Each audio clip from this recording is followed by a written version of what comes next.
Hello everyone, and a very warm welcome to this week's mixed media tutorial with me, Lisa Taggart. This one I'm calling Joy, and you'll all know if you follow me by now that I'm obsessed with creating meadows. And in this one we're really looking at creating texture. But before we do that, let's have a look at the materials first of all. In terms of texture, I'm using this watercolour which is cold pressed, and it's rough texture, and we're going to use that to our advantage. So any cold press watercolour card would do. We've got Sundance, Blue Lagoon, Confetti, Mulberry, and finally Violet Chalk in the Elements ink pads. Also using Kitsch Flamingo in both the Distress ink and the Distress Oxide, Versifying Clair in Bluebell, Rainforest, and Charming Pink. So mainly ink pads today for our colouring. Also picked up my Tulsen Door Extra Soft pastel sticks, and we'll be using these in an interesting way, I hope. We've got some blues, a couple of pinks, white, yellow. I don't think I actually used the orange in the end. Also using my titanium white pan pastel, and we have a little applicator for that, although I usually use my fingers. I've got a pastel pencil in white and a ruler for creating the rays of the sunshine. I've got white and yellow in our Signo Broad gel pen ink. Also Posca pens, a couple of pinks, blue and purple, any colours will do. Also we've got our Stabilo All black pencil for some of those darker details, and also diamond stickles, but any glitter of choice will do. In terms of brushes, we've got the medium and the small stencil brush from Lavinia, and this is a very old stencil brush which has gone stiff because I didn't wash it properly, and we're using that to create texture. I've lifted out also my makeup brushes to do some blending with the ink pads, but stencil brushes would do as well. I've got a paintbrush and a pencil for some drawing, and also my stencil for the little sun, along with some white gesso and a smoothie. Moving on then to the stamps, and as you can see we don't have very many this week. I've got my favourite forest spruce, I've got some butterflies, there's 4 in this set, and some bluebells, but you could go to town with all of your little flower stamps, so you're not confined to just this. But if you want to convert all of those into something that looks a little like this, just keep on watching. To begin, we've got 6 by 8 inches of our watercolour card, and I've put the horizon line across the centre in a diagonal there, and I've drawn in some hills and some banks, and if you want to take a screenshot of that, though the drawing isn't entirely necessary as we'll be using copy paper to create these marks, but if you do want to copy it, you can take the screenshot, as I say. Now we're starting off just above the hills with our yellow, and we're using our brush after putting some on the mat and mixing it on the mat. That just allows it to blend into the brush without creating harsh lines, and I'm using very sort of small circular motions to brush that into this heavy textured card. And some blue at the top. Now what I would say in relation to the blue is that make sure it doesn't mix in with the yellow because you'll get green, and so I'm leaving a space between the yellow and the blue at the top.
Now that we've created the background landscape and the mountains, what I'm doing now in the foreground is I'm laying down the lights and the darks, and this is really just to do what I would call a back painting, something to build up and to add the different values at this stage. So I'm laying down the very light colours in where I think the light will be hitting the foreground, and in a minute or two I'll be taking the darker colours and adding in some shadow areas, and I'll be doing this quite lightly, I suppose, and the idea, as I say, is to use our copy paper again and build up the layers gradually.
Now that the back painting has more or less been completed, I'm taking this old stencil brush, and it really is very stiff because I think I had acrylic paint in it at one stage and didn't wash it properly, and I had it lying about and I thought this would make a great brush for stippling in some colour using an ink pad. So if you have any old stiff brushes, that it would do the same job. And what I'm doing is I'm dipping it into the ink and I'm using the rough texture of the watercolour card to my advantage, and I'm allowing it to really just create little lines on the painting.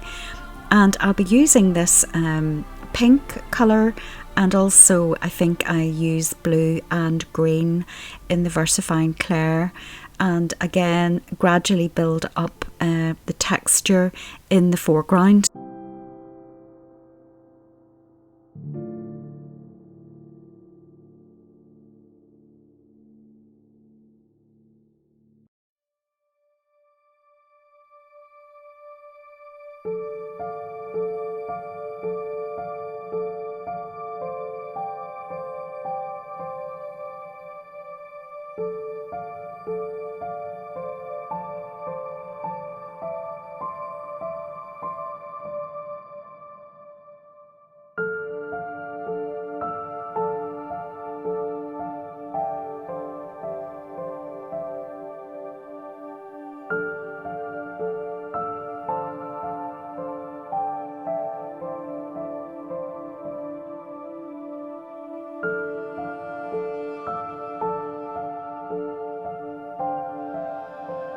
Next up, I'm taking this very versatile stamp, and I'm not putting it on an acrylic block. I'm just using the edge of it in my hand and dipping it into the ink pad, and this really is a very versatile stamp, and it's great for adding little I suppose little strokes of grass or foliage. And it can be used in a very wide variety of ways. And I thought this would add to the texture of the foreground in the same way that the stippling with the old brush has done. And I'm moving on now to green to deepen down some of those shadier areas. And it'll go quite dark at this stage, but we'll add in some balance when we move on to the pastels. And as you can see, that's what I'm doing now, and what I decided was to knock back the colour of the background mountains, and I wanted them to appear a little bit mistier. I didn't want them competing in terms of colour with the foreground, and so the way I'm doing that is taking my titanium white and just knocking them back, as I say, by blending some of that in and making them a paler backdrop.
Next up, we're using the stick pastels in the foreground, and we're reintroducing some light and colour to where the flowers in the meadow are going to be. And what I'm finding is that the lovely texture of the watercolour card is allowing me just to add lines with the pastel sticks very lightly, and almost makes the flowers and the foliage for you. So I'm just carrying on doing that, adding pinks and purples and some blues, and it really is a fun part of the picture, making some additional texture and then blending them in with my finger and seeing how it looks.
Now what I'm doing, I'm taking some gesso, white gesso, and you could also use white gouache paint here, and I'm mixing it in with some of the pastel, the purple colour, and it wasn't quite purple enough, so I'm just reintroducing some of that pigment and making my own paint colour, and I wanted it to be a very pale lilac.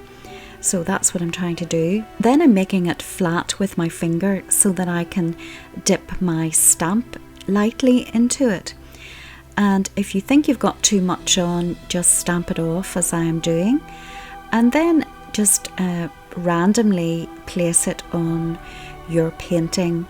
And it doesn't have to be perfect, it's just the impression of little flowers. And you have some dark touches and some pale touches, and just keep going with that until you're happy with the overall effect of it. Also, don't forget to clean your stamp thoroughly as soon as you have finished.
So there you have it, that's the project complete, and I hope you enjoyed going through the process with me.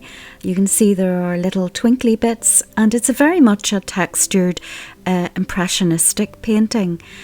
So don't be too concerned about the particulars of the flowers. As I say, it's just the impression of a meadow. If you enjoyed today's content, I would really appreciate if you consider subscribing, leave a comment, share and hit the like button. It's very helpful. Now this is another picture of a meadow that I have done, and there is a video for the process to obtain this sort of result, and the video is called Just Fine and Dandy. Now, I did this painting in addition to that video, so it's not exactly the same as the picture in the video, but it is very similar. And just to show you the different feels from different types of meadows. Both of these paintings, of course, are available for sale on my website if you're interested. And that about wraps it up for today, and thank you for joining me as ever. Please take very good care of yourselves until next time, but above all, get creating, be brave and enjoy the adventure.